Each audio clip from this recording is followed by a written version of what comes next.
Imana yacu se umwami wacu Yesu Kristo, turagushimiye kugira neza kwawe, waturinze, izina ryawe nirishimwe. Tugiriwe ubuntu bwo kongera guhura ngo tuganire ku ijambo ryawe. Turakwinginze kugira ngo tweze amaraso wavuye ku musaraba Kristo yeze ubugingo bwacu. Umwuka wera w'Imana bane natwe, adufashe kugira intekerezo nziza kandi arusheho kumenya igikwiye, anatwemeze icyo dukwiye gukora kugira ngo turusheho kubaho nk'uko ubishaka, nk'uko wifuza ko tuba. Tugirire neza rero, ubane natwe mu kiganiro, dutangira ubane natwe, dusoza ubane natwe. Turasengera abababaye, turasengera abafite ibibazo bitandukanye bakeneye imbabazi zawe no gutabarwa nawe, kugira ngo babe hafi, baba barumva iki kiganiro ndetse n'abazacyumva bose, ugomeze kubongerera imbaraga no kumva ko uri Imana yabo, yumva gutaka, yumva ibibazo, yumva umubabaro ndetse n'agahinda, kandi yo ihoza amarira. Tubisabye rero twizeye ko ugiye kubana natwe. Dusoza turaza kugushima umwanya itangaje uraba wakoze mu ruhande rwacu. Tubisabye mu izina ry'umwami wacu Yesu Kristo, amen.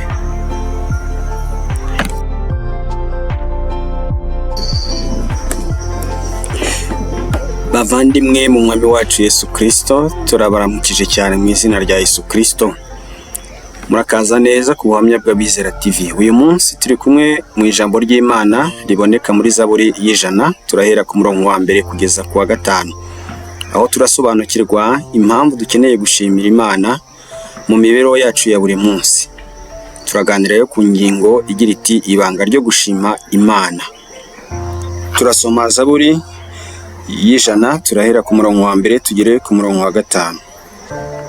Ni Zaburi yo gushima. Mwabari mu isi yose mwe, muvugirize Uwiteka impundu, mumukorere Uwiteka munezerewe, muze mu maso ye muririmba. Mumenye yuko Uwiteka ari we Mana, niwe waturemye natwe turabe, turi ubwoko bwe, turi intama zo mu cyanya cye.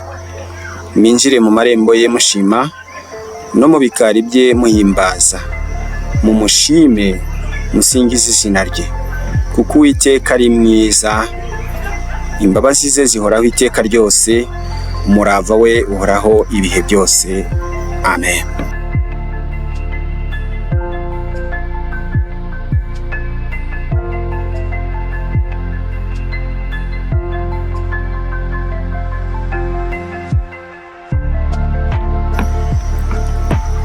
Turabashima rero abakurikirana ibiganiro byacu. Inyigisho ni ukwiga ku ijambo ry'Imana kugira ngo dukomeze gukura mu buryo bw'umwuka no kongera inkomezi mu bugingo bwacu.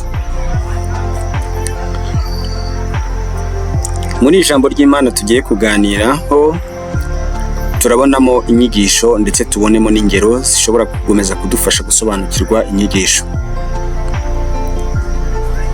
Hari aho twasomye ngo mwese abatuye isi mujye muvuze impundu zo gushima Imana. Kuki dukwiye kuvuza impundu tugakoma amashyi dushima Imana? Ibi bitwigisha ko gushima Imana ari inshingano ya buri wese. Ntabwo ari igikorwa cy'Abisiraheli gusa bakoraga n'ubu kandi bagikora gusa, cyangwa ni igikorwa cy'Abakristo. Ni igikorwa cy'abatuye isi bose. Ntabwo ari igikorwa cy'abantu runaka, cyahariwe abantu runaka. Oya, ni igikorwa cy'abatuye isi bose.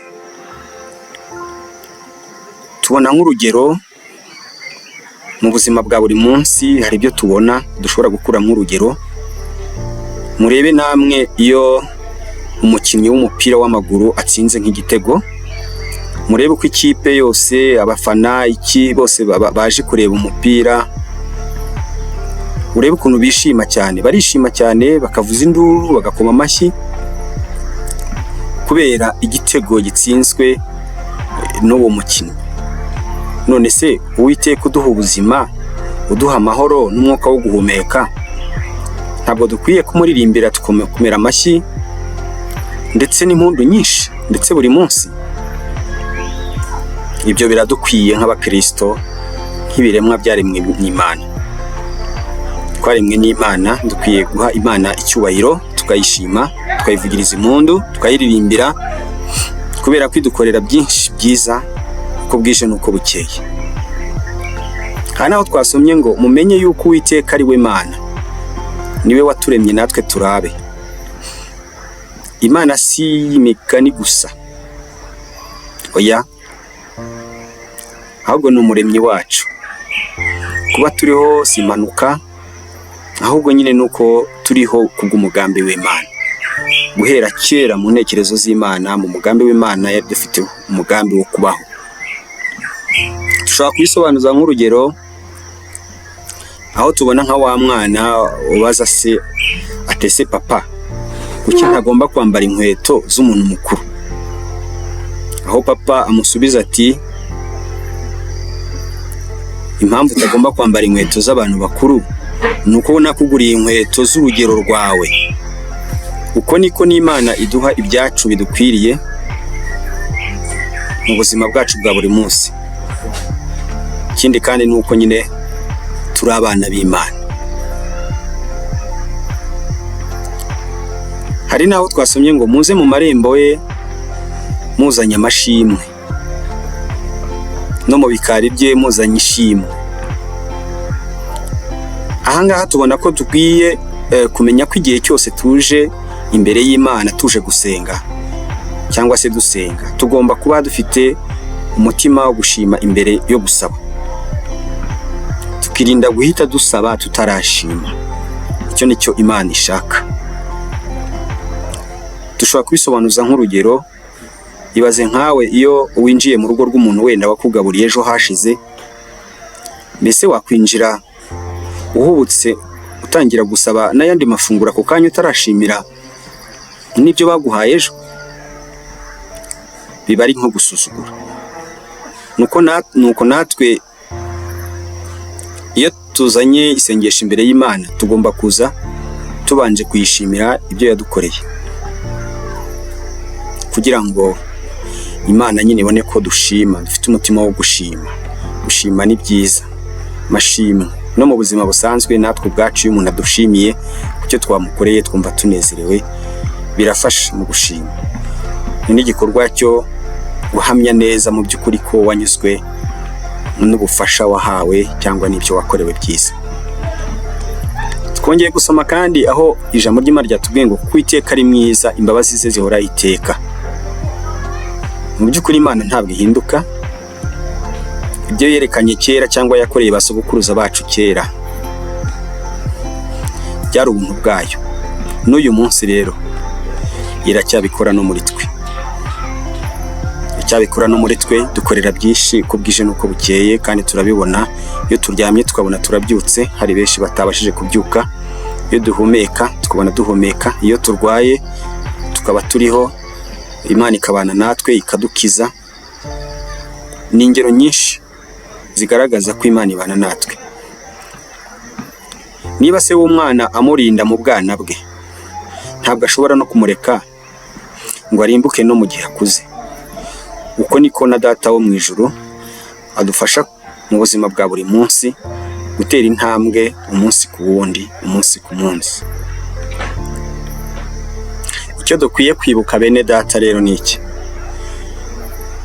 Gushima Imana ni umuco w'abantu, ntabwo ari igikorwa cy'abantu b'indakemwa gusa, ahubwo ni icyifuzo cy'Imana kuri buri wese muri twebwe ku batuye isi. Dukwiye gushima Imana, tukarangwa no gushima Imana. Umuco wo gushima Imana ukaba umuco uhamye mu buzima bwacu bwa buri munsi, ukaba umuco. Ikindi nuko gushima Imana n'isomo dukuramo hano bigaragaza uko twemera ko Imana ariyo yaturemye kandi ko izakomeza kutwitaho. Yego. Ikindi cya gatatu